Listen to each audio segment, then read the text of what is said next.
Pei Su softly suggested. Old Qin's secondary nuclear deterrence program is destined to be an extreme initiative. Given the tense international landscape at that time, such a radical project was born. Extreme projects inevitably draw equally fervent adversaries and supporters. Zhang Wan is likely among the opposition. Pei Su's gaze fell upon the table, or more precisely, on the 15 books on nuclear fusion. You cannot possibly read them all. May I borrow one or two? Zhang Wan, without hesitation, declined. No, why not? Pei Su shot her a glance, calmly stating, no one can read 15 books simultaneously. Even Zhang Ming would find it utterly impossible to comprehend all the knowledge within those pages at once. I understand, Zhang Wan replied. Yet, I presently require access to a vast amount of knowledge to seek that elusive spark of inspiration. Pei Su raised an eyebrow. Inspiration? I am merely a moment away from conquering a significant issue within the vast realm of controlled nuclear fusion, and that breakthrough hinges on a fleeting moment of inspiration. Zhang Wan replied with composure. I need to engage with more nuclear fusion knowledge to stimulate my mind, assisting me in overcoming this challenge. She then firmly stated, if you are not preoccupied, please retrieve Old Qin's paper for me. I wish to review it once more.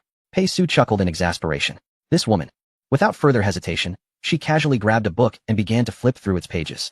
Zhang Wan furrowed her brow, but did not intervene. Very well. As long as the book remains here, I can accept this arrangement.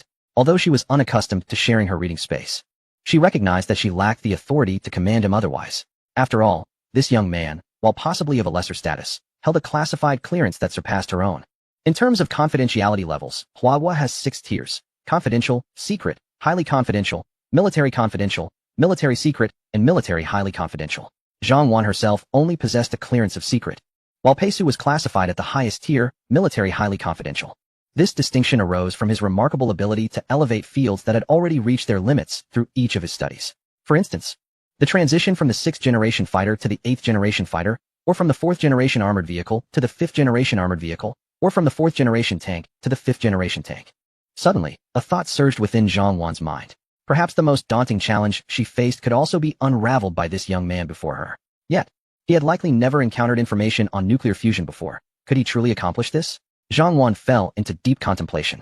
The project she was responsible for was not merely about controlled nuclear fusion. It was about secondary controlled nuclear fusion. The two concepts, while related, were distinctly different. Chapter 92. Tertiary Controlled Nuclear Fusion? How intriguing. 3 hours later, Pei Su abruptly set down the book he was reading and turned to Zhang Wan, inexplicably uttering a phrase. I believe I have grasped your project at the Qianshuesan laboratory. Zhang Wan responded with surprise. What do you mean? I have not disclosed anything to you. Yet I comprehend, Pei Su replied softly. Pei Su gazed at Zhang Wan and spoke softly. You are certainly not tasked with researching controllable nuclear fusion in the traditional sense. Traditional controllable nuclear fusion essentially involves placing a few milligrams of deuterium and tritium gas mixture into a small sphere, approximately a few millimeters in diameter, and then uniformly directing laser beams or particle beams into it from the outside. The gas within the sphere is compressed, generating high temperatures, which ultimately leads to explosions, each releasing tremendous amounts of energy, occurring 3 to 4 times every second. This process is known as inertial confinement, representing the conventional understanding of controllable nuclear fusion. To achieve traditional nuclear fusion, the first step requires temperatures of 100,000 degrees Celsius, and the second step necessitates an ultra-high temperature of 100 million degrees Celsius. Chemical structures cannot withstand such extreme temperatures. Therefore, traditional nuclear fusion is destined to rely on physical structures to contain the terrifying energy associated with 100 million degrees Celsius.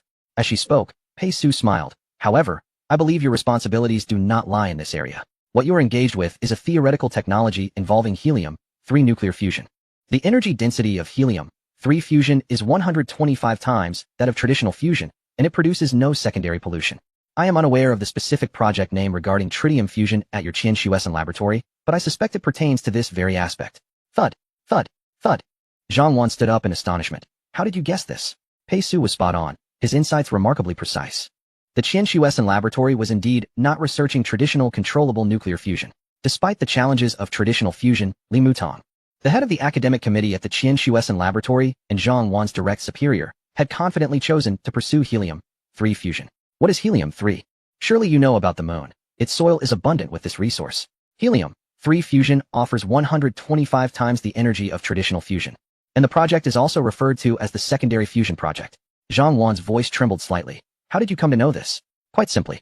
Pei Su pointed to the books on the table, picking one up and indicating the title, Nuclear Fusion, 3 Viable Energy Sources and Structural Introduction by Li Yong. I just received this book and discovered it was authored by my uncle. Considering the publication date, it appears he was involved in this field 2 years ago. I find it rather curious because you mentioned that you were responsible for a crucial area of controllable nuclear fusion. But do you really need to refer to such a basic book? He continued. I managed to read a third of this book in 3 hours because it is not a guide on achieving nuclear fusion. Rather, it resembles a thesis where my uncle articulates his understanding and attempts regarding 3 materials for fusion. Such a book is sufficient to read just once. Pei Su opened the book, pointing to a page. This page has a folded corner, indicating that someone has perused it, suggesting you have indeed read this book. Likely more than once. Would you place a book you've already read in your right-hand position, the closest spot? Thus, I deduce that you value this book. Consequently, I surmise that your Qianshuosen laboratory is not engaged in traditional controllable nuclear fusion, but is instead tackling the technology for nuclear fusion using helium-3. Zhang Wan fell silent for quite some time, finally smiling gently. She stood with a serious demeanor. Hello, I am Zhang Wan. This time, her expression was earnest. Her attitude respectful. Pei Su extended his hand. Hello, I am Pei Su. They sat across from each other. Pei Su, let us read together, Zhang Wan said, pushing 7 of the 8 books towards him, including the one authored by Li Yong, leaving only 7 books beside her, symbolizing her respect and enthusiasm for Pei Su. Pei Su smiled. Very well. Throughout the afternoon, Pei Su and Zhang Wan immersed themselves in reading. Sharing the experience of reading with a beautiful woman was undeniably a delightful affair, accompanied by the occasional waft of a pleasant fragrance, perhaps from her perfume, body wash, or skin lotion. Such scents brought a sense of happiness. Pei Su's peripheral vision often caught sight of her stunningly beautiful face. If there was a drawback to the afternoon's reading, it was Zhang Wan's smoking habit. She had a considerable addiction, and as Pei Su did not smoke, she would respectfully distance herself slightly whenever she lit a cigarette. However, as time passed, Pei Su's curiosity grew. Why had the medium not activated? The 15 books on nuclear fusion and numerous confidential materials, apart from Li Yong's book, contained profound truths about nuclear fusion, fission, and controllable nuclear fusion. Yet, Pei Su had not triggered the so-called medium. Could it be that he was unable to concentrate? He seemed to have grasped the fundamental issue. Having the beautiful Zhang Wan present made it indeed challenging for him to settle down. With this thought, Pei Su resolved to clear his mind and fully immerse himself in the reading process until the medium was activated. Medium contact detected. The most advanced technology is the secondary controllable nuclear fusion technology. System triggered. Medium 1. Upon completion of medium percentage, obtain tertiary controllable nuclear fusion technology. Chapter 93. The greatest dilemma. Elder Qin had remained silent. In the dimly lit conference room, Li Zhengyuan was fervent in his speech, envisioning a bright future. Can you imagine the significance of controllable nuclear fusion? Its implications are vast. From the perspective of researchers, once controllable nuclear fusion is realized, humanity's explorations in the microscopic and macroscopic realms, as well as in chemistry and energy weapons, will expand exponentially. From the viewpoint of policymakers, or rather, from my perspective, I am certain that once controllable nuclear fusion comes to fruition, electricity will no longer incur costs for anyone, as it will become virtually worthless. Moreover, the emergence of controllable nuclear fusion could elevate the economic status of every individual in our nation. Can you envision a scenario where, among over 1 billion people in our country, millions of households achieve an economic structure defined as middle class by the standards of the United States? Billions of middle-class citizens. At that moment, Elder Qin finally reacted, his tone tinged with excitement. Can controllable nuclear fusion truly achieve that? Perhaps traditional controllable nuclear fusion cannot, Li Zhengyuan replied softly. But if the Qianshuosen laboratory successfully develops the secondary controllable nuclear fusion, that is, helium-3 fusion, then the middle class is not an unattainable dream. If we could achieve a more environmentally friendly and efficient form of nuclear fusion than helium-3, the advent of a third-tier controllable nuclear fusion would be an inevitable reality within a decade, granting everyone a semblance of middle-class wealth. Old Qin furrowed his brow. Is there such a thing as third-tier controllable nuclear fusion in this world? I do not know, Li Zhengyuan remarked. I am not a researcher. I merely ventured a bold hypothesis. However, I suspect that third-tier controllable nuclear fusion has yet to be realized. Whoever can devise a more sophisticated method of nuclear fusion than helium-3 will undoubtedly transform the operational structure of our world. Days passed, and Pei Su finally witnessed the percentage of the medium begin to rise.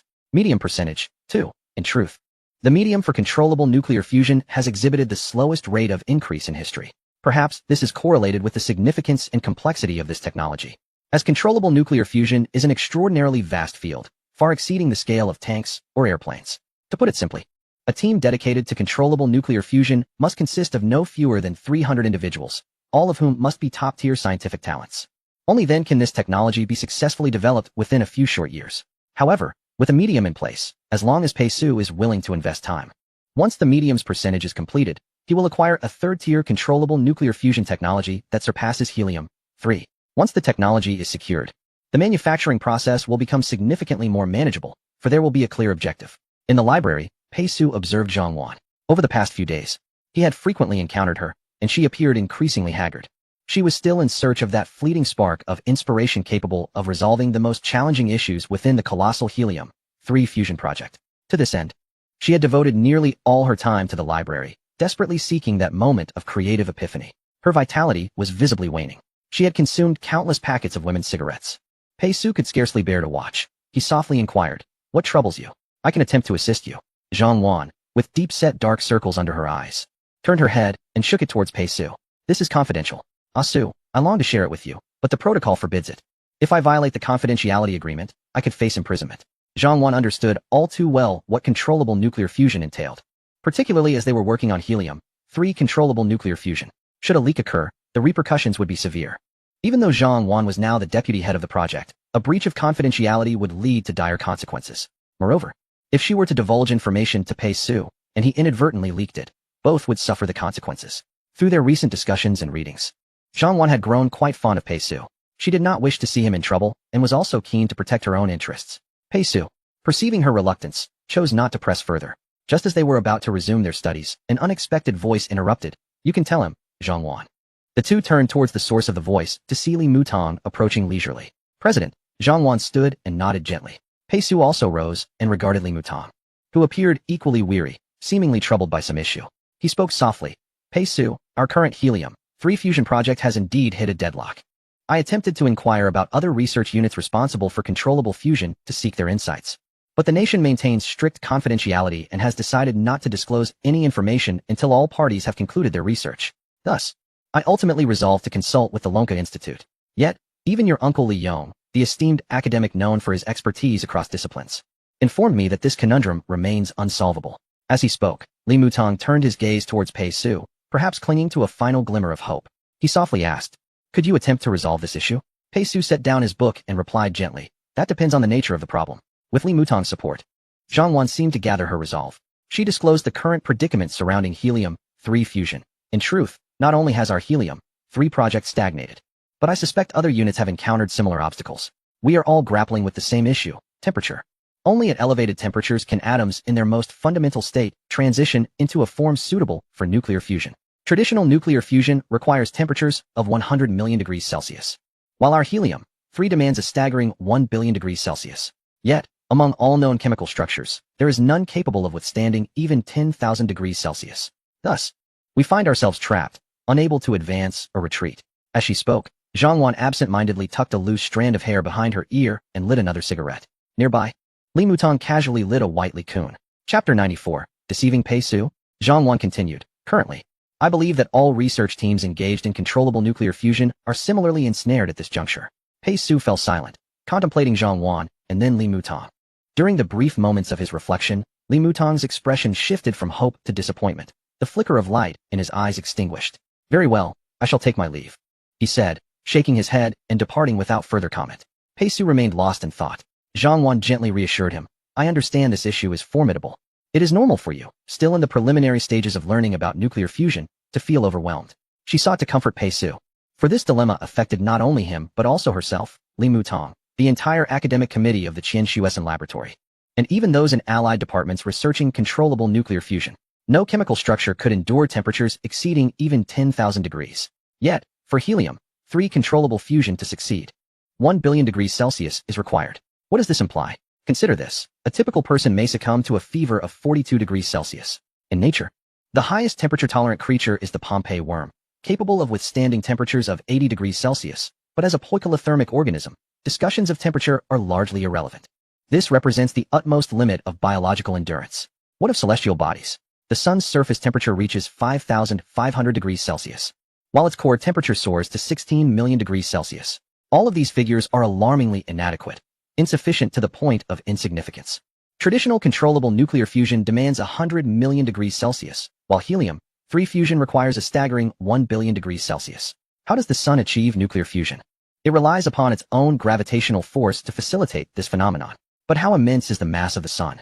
It constitutes over 99% of the mass of the entire solar system. In comparison, the Earth is but a speck of dust before the sun, and the moon resembles an atom.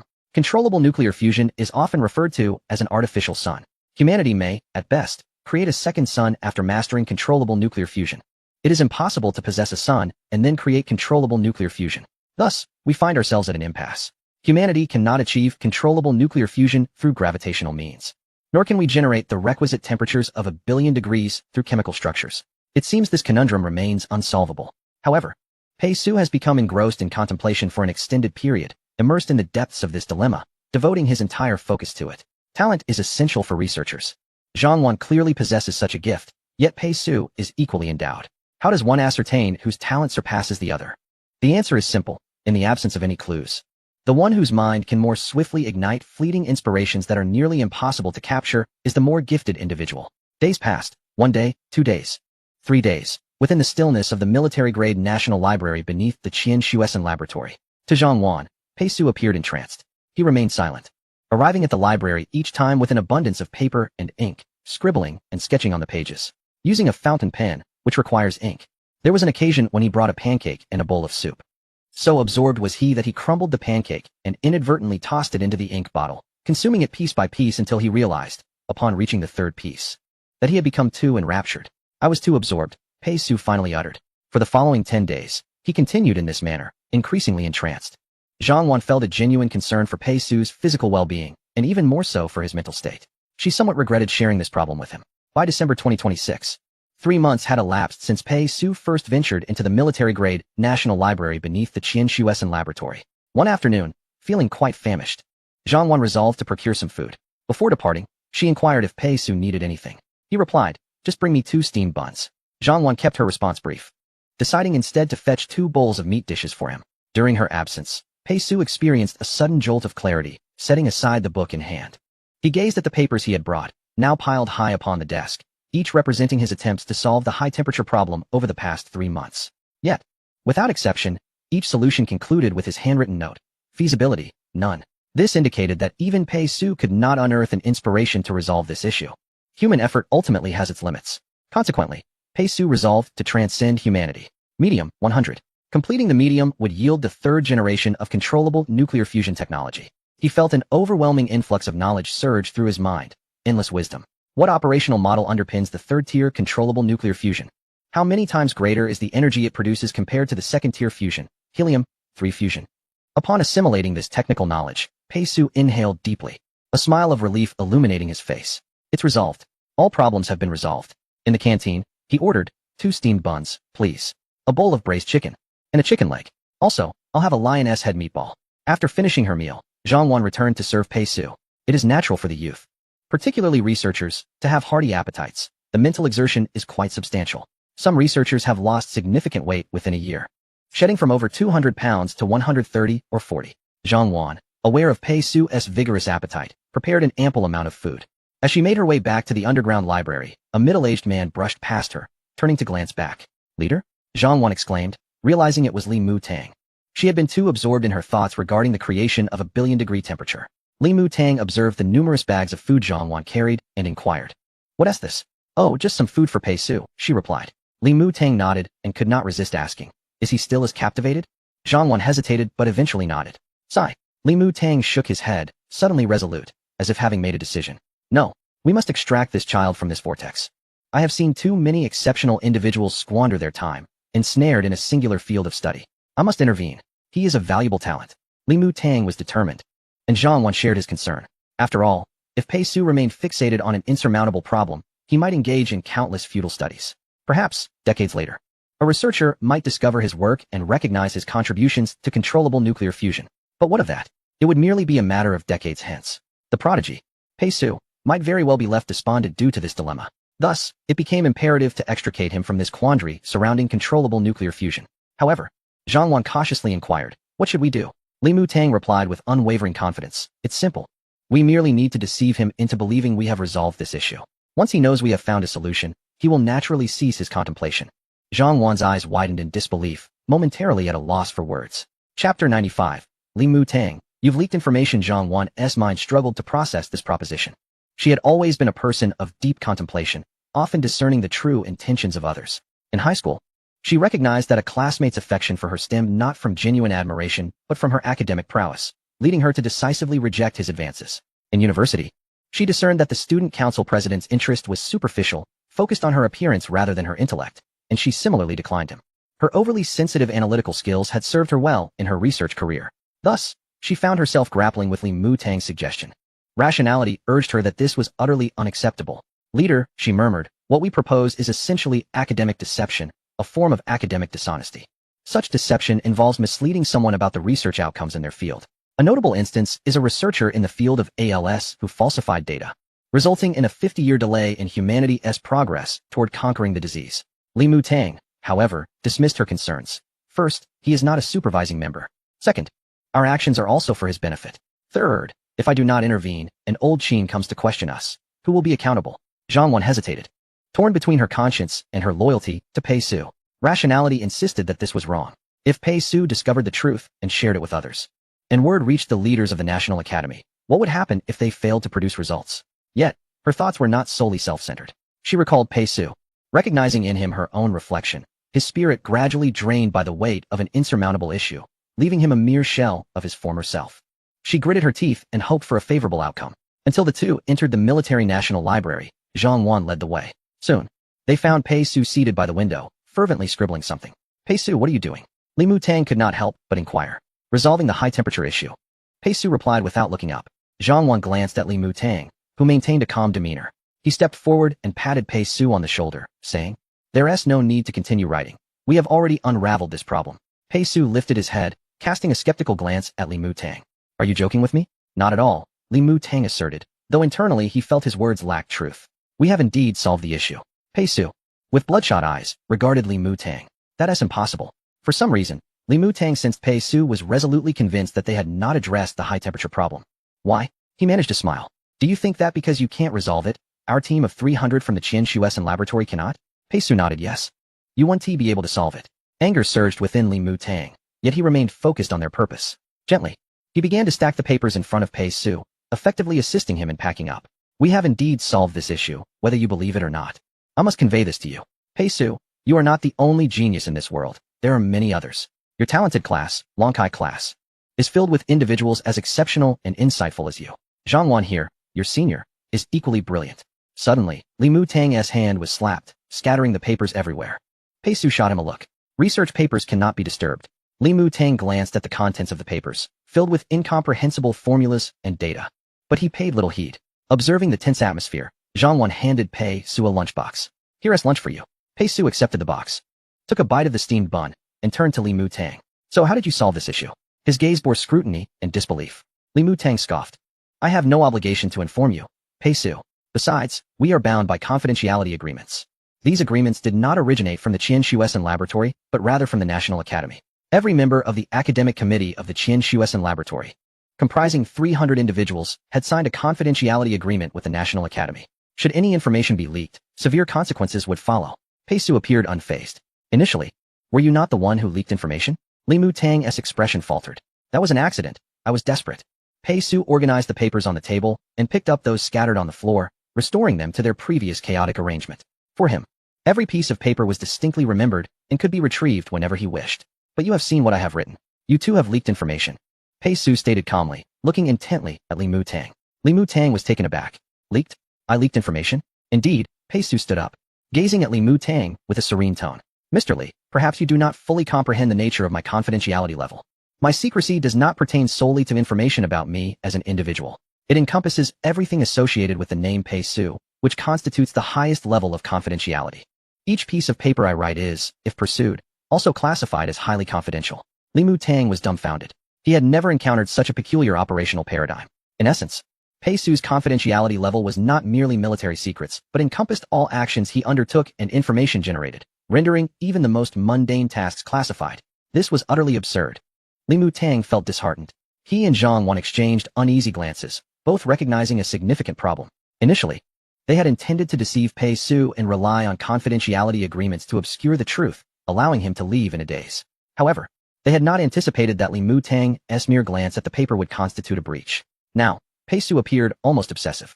Li Mu-Tang genuinely worried that this young man might impulsively report the incident to superiors. "All right," he sighed. "I can share the steps we took to resolve the high-temperature issue." His mind raced. Pei Su is still too naive. Who am I? I am a prospective academician. One half of the esteemed Wanli duo. Crafting a seemingly plausible lie is within my capability. Moreover, I can weave in the whereabouts and actions of everyone involved, further enhancing the believability of this fabrication. Chapter 96. Extreme Wisdom. Weren't you asking me how we solve the high-temperature issue? A smile graced Li Mutang's face. Indeed. Theoretically speaking, this is quite challenging. Our helium-3 nuclear fusion requires temperatures of 1 billion degrees Celsius, a feat only massive celestial bodies can achieve. Theoretically, the maximum temperature in the universe was reached during the first moments of the Big Bang, reaching a staggering 14 billion degrees. However, can we simulate the energy release of that instant through alternative means? Based on this premise, we successfully developed relevant theories. Pei Su furrowed his brow. So your solution is still about creating explosions within a small sphere to generate energy? Li Mutang was taken aback. He had thought this narrative would suffice to mislead Pei Su, especially since he had invoked the Big Bang theory. Yet, Pei Su saw through the fundamental essence of the theory, recognizing it as merely explosions within a confined space to produce energy. Li Mutang realized that Pei Su was no longer a novice. Perhaps when he first encountered the unresolved high-temperature issue, he was indeed an outsider in the field of nuclear fusion. But after 3 months of relentless study and contemplation, Pei Su had become knowledgeable, surpassing even the average expert. A sense of caution arose in Li Mutang. Yes, theoretically, it still involves the explosion of a small sphere. However, we modified certain aspects of the explosion device.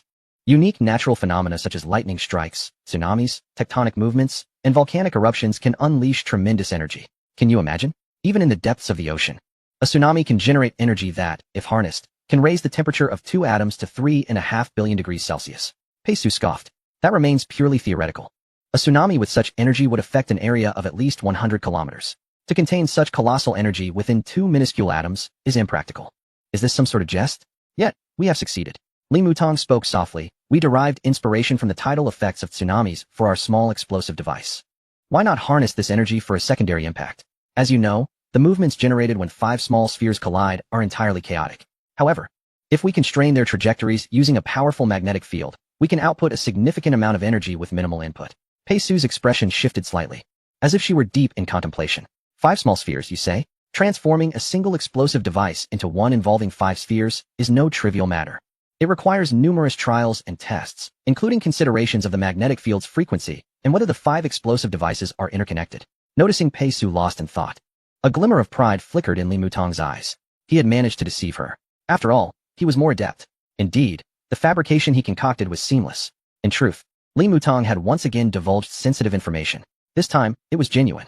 The interlinked explosive devices composed of 5 spheres were initially an attempt made during their research on helium-3 nuclear fusion. However, that endeavor ultimately failed.